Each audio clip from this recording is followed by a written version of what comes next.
My sister was the golden child, who could do no wrong.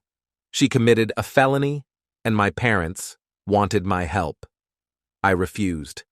I grew up in a family of 4, my parents, my older sister Evelyn, 28F, and me, Caleb, 25M. Our childhood home was a modest 2-story house in a quiet suburban neighborhood. From the outside, we probably looked like the perfect American family, but appearances can be deceiving. For as long as I can remember, there was always tension in our household, centered around Evelyn's behavior and my parents' response to it. It started small. Evelyn would take my toys and claim they were hers, or she'd make a mess and blame it on me. As kids, these incidents seemed minor, but they set a pattern that would define our family dynamic for years to come. I remember one summer when I was about 6 years old. Our grandmother had given us each a special coin to add to our collections. Mine was a shiny silver dollar that I treasured. One day, I couldn't find it anywhere. When I asked Evelyn if she'd seen it, she immediately started crying and told our parents I was accusing her of stealing. Instead of investigating, they scolded me for upsetting my sister. The coin never turned up, but years later, I found it in Evelyn's old jewelry box when we were packing for college. As we got older, Evelyn's antics escalated. In middle school, she started hanging out with a group of troublemakers. They'd skip class, smoke behind the gym, and generally cause mayhem. Whenever she got caught, she'd spin elaborate tales about peer pressure or misunderstandings. Our parents always believed her, often praising her honesty for coming clean about situations she'd manipulated from the start. Meanwhile, I threw myself into my studies and extracurricular activities. I joined the debate team, played soccer, and maintained a 4.0 GPA. But no matter what I achieved, it always seemed pale in comparison to Evelyn's latest drama. Parent-teacher conferences were a joke. The teachers would praise my hard work and dedication, only for my parents to interrupt with questions about how they could help Evelyn improve. One incident from high school stands out vividly. I had spent months preparing for a statewide science fair. My project on renewable energy had made it to the finals, and the competition was being held in a nearby city. The day before we were supposed to leave, Evelyn got caught trying to sneak out to a party. Instead of grounding her, my parents decided one of them needed to stay home to keep an eye on her. My mom ended up taking me to the competition, but she spent the entire time on the phone, checking in on Evelyn and Dad. I ended up winning second place, but you'd never know it from my family's reaction. They were too preoccupied with making sure Evelyn wasn't feeling left out to even look at my trophy. As we entered our late teens, the favoritism became even more apparent. For Evelyn's 16th birthday, our parents threw her an extravagant party. They rented out a local event space, hired a DJ, and even got her a car, a used Honda Civic but still a car.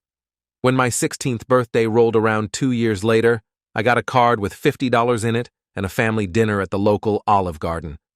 I tried not to let it bother me, but the constant inequity was hard to ignore. Despite the clear favoritism, I kept trying to win my parents' approval. I tutored younger kids, volunteered at the local animal shelter, and even got a part-time job to save for college. But no matter what I did, Evelyn always seemed to overshadow me. The real breaking point came during my senior year of high school. I had worked incredibly hard and managed to get accepted to a prestigious university with a partial scholarship. I was thrilled and couldn't wait to share the news with my family. But when I announced it at dinner, my parents barely acknowledged it. Instead, they spent the entire meal gushing about how Evelyn had just been promoted to assistant manager at the retail store where she worked part-time. That night, I overheard my parents discussing how they planned to use my college fund to help Evelyn put a down payment on a condo. They said since I had a scholarship, I didn't need the money as much as she did. I was devastated. The money they had promised me for years was being given away without a second thought. I confronted them the next day, and the argument that ensued was ugly. My parents accused me of being selfish and ungrateful.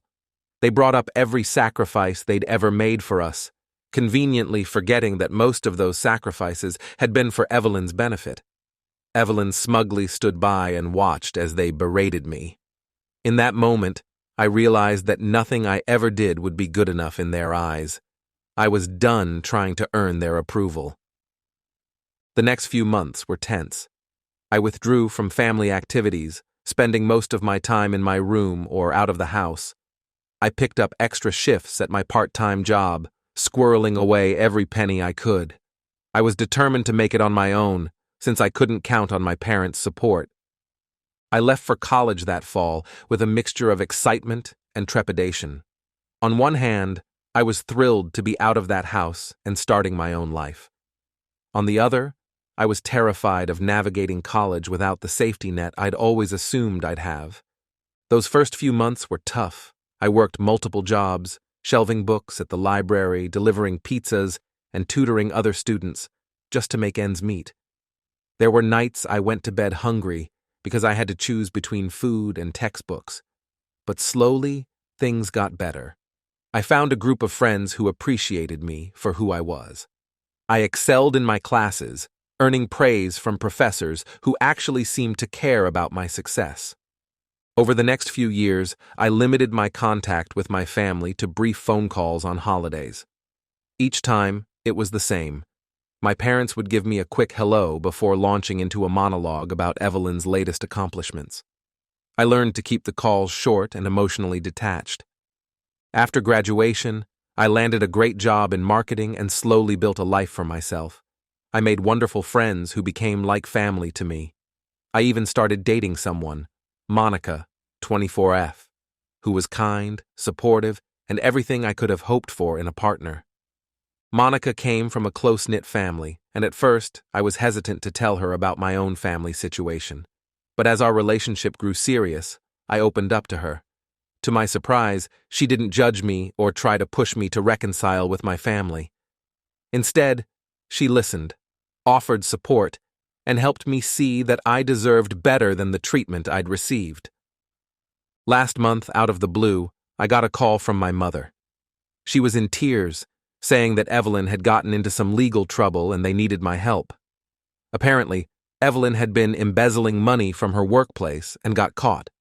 She was facing serious charges, and my parents wanted me to hire a lawyer for her. I was stunned.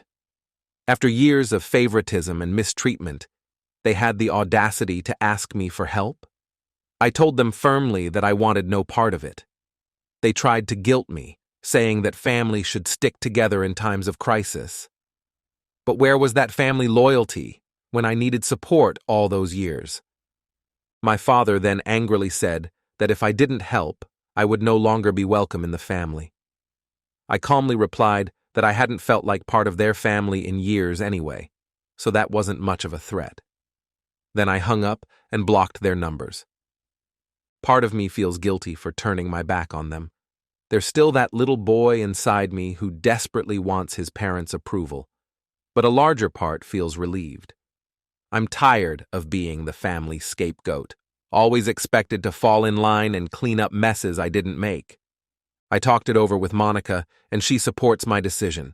She reminded me of all the progress I've made in building my own life, and suggested that helping Evelyn now would just be falling back into old, unhealthy patterns. Still, I can't help but wonder, am I wrong for refusing to help? Should I have taken the high road and assisted them despite our troubled history? Or am I finally standing up for myself after years of being pushed aside? Update 1. It's been about 2 months since my last post, and a lot has happened. First, I want to thank everyone for their supportive comments. Reading through them helped reinforce that I made the right decision in refusing to help my family. A few weeks after I blocked my parents' numbers, I started receiving calls from unknown numbers. At first, I ignored them, but they became more frequent. Eventually, I answered one, and it turned out to be my Aunt Ramona, 52F, my mother's sister. Aunt Ramona and I were never particularly close growing up. She lived in another state and only visited occasionally, but I always had fond memories of her visits. Unlike my parents, she seemed to see me for who I was. I remember one Christmas when I was about 10. Evelyn had just thrown a tantrum because she didn't like one of her gifts. While my parents were busy consoling her, Aunt Ramona took me aside. She had noticed the model airplane kit I'd received and spent an hour helping me start to assemble it. It was one of the few times during childhood I felt truly seen. During our call, Aunt Ramona explained that my parents had been frantically contacting various family members, trying to get money for Evelyn's legal defense. Apparently, they had burned through their savings and even taken out a second mortgage on their house. When that wasn't enough, they started begging relatives for loans. Aunt Ramona told me she had refused to give them money, which led to a huge argument with my mother. During this fight, a lot of family history came to light. It turns out that Evelyn's behavior and my parents' enabling of it had caused rifts with many family members over the years. She shared a story about a family reunion from when Evelyn and I were teenagers. Evelyn had gotten into an argument with our cousin Jake and ended up pushing him into the pool while he was fully clothed and holding his new smartphone. Instead of making Evelyn apologize or offer to replace the phone, our parents had accused Jake of provoking her. The incident caused such a rift that Jake's parents, my father's brother and his wife, stopped coming to family events altogether. Learning this was both vindicating and saddening. On one hand, it felt good to know that others had seen through Evelyn's act. On the other hand, it was depressing to realize how much damage had been done to our extended family relationships over the years. Aunt Ramona also shared some information about Evelyn's legal troubles. The embezzlement was apparently much worse than I initially thought. Evelyn had stolen over $200,000 from her company over the course of 2 years. She had been using the money to fund a lavish lifestyle, designer clothes, exotic vacations, and even a luxury car. All while living rent-free with our parents, I might add. The company was pressing charges, and given the amount stolen, Evelyn was facing serious jail time. My parents were desperate to get her the best lawyer possible, hence their attempts to secure money from family members. Aunt Ramona assured me that I had made the right choice in refusing to help. She encouraged me to continue focusing on my own life and not get dragged into the mess Evelyn had created. She also suggested that I might want to consider speaking with a therapist to work through some of the lingering issues from my childhood. While I appreciated her concern, I told her I wasn't ready for that step yet. After our conversation, I felt a mix of emotions. There was anger at the years of mistreatment I had endured, sadness for the family relationships that had been damaged, and a strange sense of relief that others had seen the truth of our family dynamic. I decided to take some time to process everything. I took a week off work and went on a solo camping trip in the mountains. It was something I'd always wanted to do but never had because Evelyn was afraid of the outdoors, so family vacations were always to cities or resorts. Being alone in nature gave me time to reflect on my childhood, my relationship with my family, and what I wanted for my future. I thought about all the times I dimmed my own light to avoid outshining Evelyn. I remembered the birthday parties I'd never had, the school events my parents had missed, the constant feeling of being second best. But I also thought about the good things in my life now, my job, which I'd earned through hard work and dedication, my friends who supported me unconditionally, Monica, who loved me for exactly who I am. I realized that while I couldn't change my past, I had the power to shape my future. By the time I returned home, I felt more centered and confident in my decision to maintain distance from my parents and Evelyn. I had spent years trying to win their approval, and I was done. It was time to focus on the people who actually cared about me. When I got back, I found several voicemails from unknown numbers, likely my parents using different phones to try to reach me. I deleted them without listening. I also had an email from Evelyn, begging for my help and promising to make things right if I assisted her. It was full of the same manipulative language she'd always used. I marked it as spam without replying. I'm standing firm in my decision to stay out of their drama. I've worked hard to build a good life for myself, and I'm not going to let their poor choices derail that. My focus now is on my career, my relationship with Monica, and the family of friends I've built around me. Those are the people who truly care about me, and they're the ones who deserve my time and energy. It's not always easy. There are still days when I feel a pang of sadness for the family relationships I never had. But I'm learning to accept that grief while also appreciating the life I've built for myself. For the first time in my life, I feel truly free to be myself, without constantly worrying about how my actions will be twisted or used against me. And that feeling is worth more than any family fortune or approval ever could be. Update 2. It's been about 6 months since my last update, and I wanted to share some recent developments. Life has been relatively calm on my end, but there have been some significant changes in my family situation. First, I found out through the grapevine, aka Aunt Ramona, that Evelyn's trial concluded about a month ago. She was found guilty on all charges and sentenced to 5 years in prison. My parents were devastated, of course. They had managed to scrape together enough money for a decent lawyer, but given the overwhelming evidence, there wasn't much that could be done to reduce her sentence. I have to admit, hearing about Evelyn's sentence stirred up some complicated emotions. While I don't wish jail on anyone, a part of me felt a sense of justice. For once, Evelyn couldn't manipulate or charm her way out of the consequences of her actions. It was a stark reminder that the real world doesn't operate like our household did growing up. In other news, my relationship with Monica has been going strong. We recently moved in together, and it's been an amazing experience. Living with someone who respects me and treats me as an equal is refreshingly different from my childhood home. We've had our share of minor disagreements, of course, but we always manage to work through them calmly and rationally. It's a level of emotional maturity that I never saw modeled in my parents' relationship.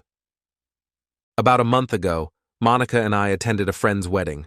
It was a beautiful ceremony, and seeing our friends so happy made us start thinking about our own future. We're not rushing into anything, but we've started having conversations about marriage and what we want our life together to look like. During one of these conversations, the topic of family came up. Monica knows my history and has been incredibly supportive of my decision to distance myself from my parents and Evelyn. However, she gently suggested that I might want to consider reaching out to some of my extended family members who had also recognized the toxic dynamics in our household. After some thought, I decided to take her advice. I started by reconnecting with Aunt Ramona. We had a long phony call where we caught up on each other's lives and discussed some of the family history. She shared more stories from my childhood, filling in gaps in my memory and helping me understand that the favoritism had started even earlier than I realized. One story particularly stuck with me.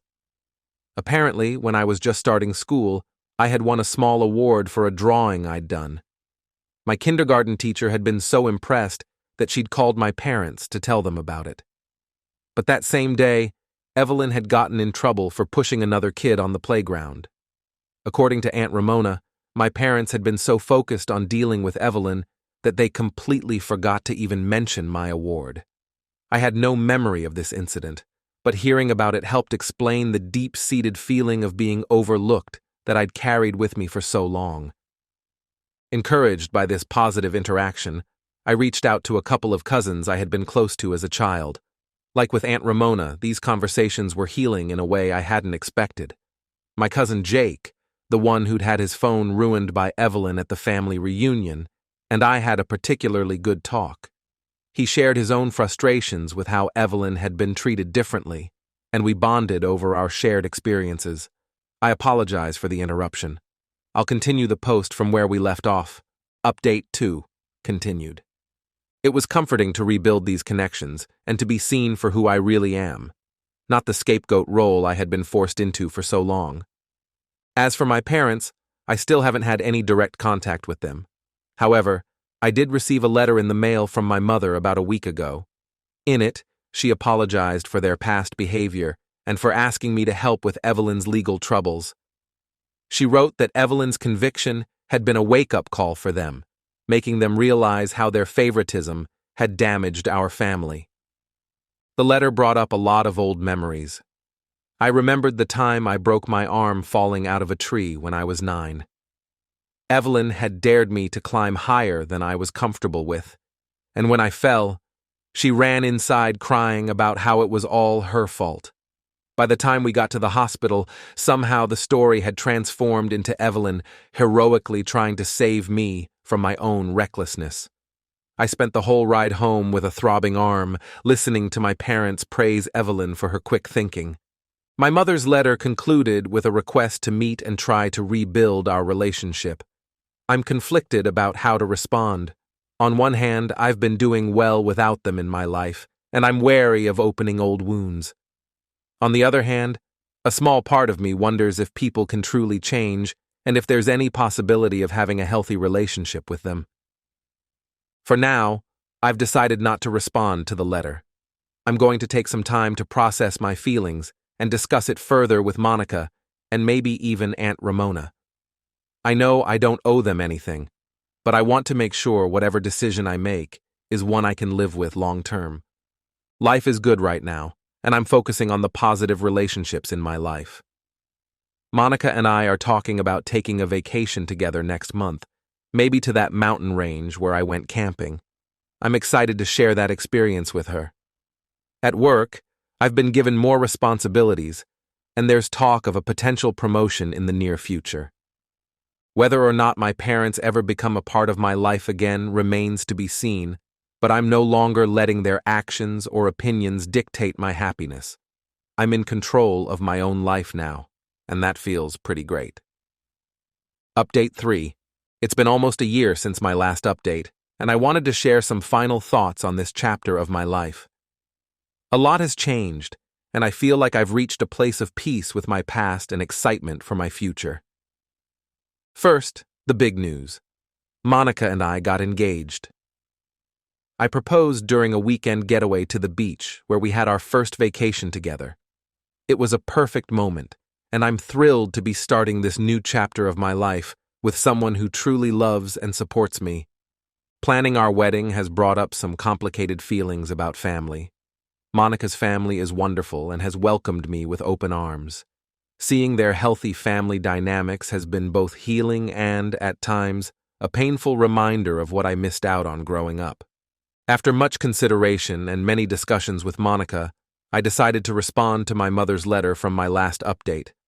I wrote back, thanking her for the apology, but explaining that I wasn't ready for a face-to-face meeting.